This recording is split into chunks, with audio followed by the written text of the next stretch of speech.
اور جس دن ہم سب لوگوں کو جمع کریں گے پھر مشرکوں سے پوچھیں گے کہ آج وہ تمہارے شریک کہاں ہیں جن کا تمہیں دعویٰ تھا، تو ان سے کچھ عذر نہ بن پڑے گا اور بجز اس کے کچھ چارہ نہ ہوگا کہ کہیں اللہ کی قسم جو ہمارا پروردگار ہے ہم شریک نہیں بناتے تھے۔ دیکھو انہوں نے اپنے اوپر کیسا جھوٹ بولا، اور جو کچھ یہ افترا کیا کرتے تھے سب ان سے جاتا رہا۔ اور ان میں بعض ایسے ہیں کہ تمہاری باتوں کی طرف کان دھرتے ہیں،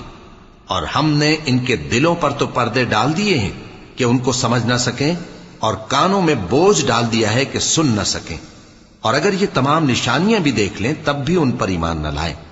یہاں تک کہ جب تمہارے پاس تم سے بحث کرنے کو آتے ہیں تو جو کافر ہیں کہتے ہیں یہ قرآن اور کچھ بھی نہیں، صرف پہلے لوگوں کی کہانیاں ہیں۔ وہ اس سے اوروں کو بھی روکتے ہیں اور خود بھی پرے رہتے ہیں، مگر ان باتوں سے اپنے آپ ہی کو ہلاک کرتے ہیں اور اس بات سے بے خبر